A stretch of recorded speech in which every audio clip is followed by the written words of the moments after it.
Everton had an incredibly difficult season in 22-23. They nearly went down and only saved themselves on the last day of the season.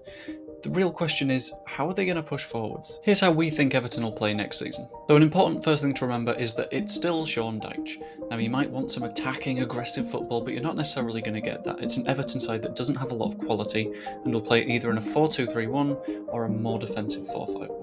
You just need to keep that in mind. It's not going to be all-out aggression all the time.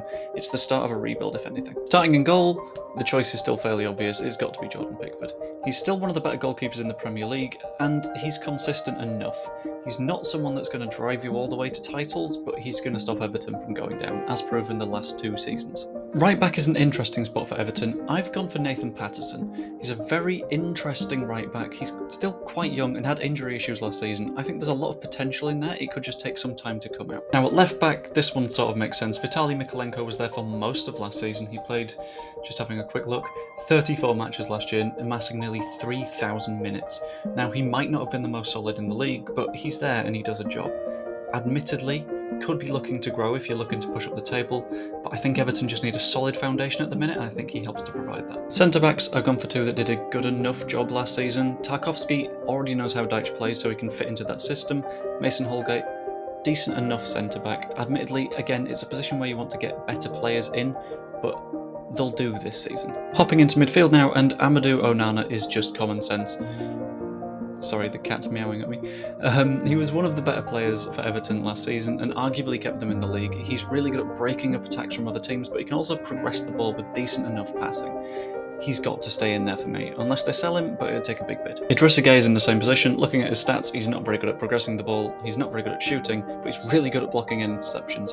He can break up attacks. A lot of teams will want to take it to Everton because they know they're in a position of weakness. Idrissa Gueye can help to sort of lessen that impact. On to attacking midfielders now, and I'm going to start with Arnaud Danjuma. He's just a very good player, isn't he? Everton have just gotten him in, or at least are rumoured to get him in, and he's a very direct attacking winger who can sort of bring a little bit of final product to Everton. Everton are quite good at sort of getting out of their box and countering and building opportunities, and I think Danjuma can be the guy that sort of finishes those off. Okay, as a Leeds fan, this one, I don't want to say this one. Willy Gnonto, he's really good. He's got lots of Italy caps and he's not even 20 years old yet. Leeds got relegated. Everton are reportedly looking at him. It could take a fairly big fee.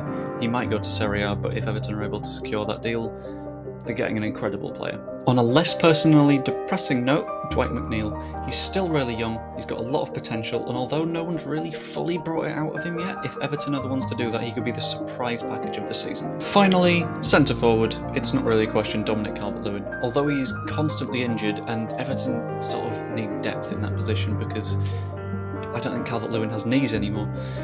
He's good when he's fit, and if he's fit, he's playing. General rule of thumb. That was our predicted Everton lineup for the season ahead. Let me know what you think, let me know if I missed anyone, and let me know where you think Everton are going to come this season. Subscribe, hope you enjoyed, see you later.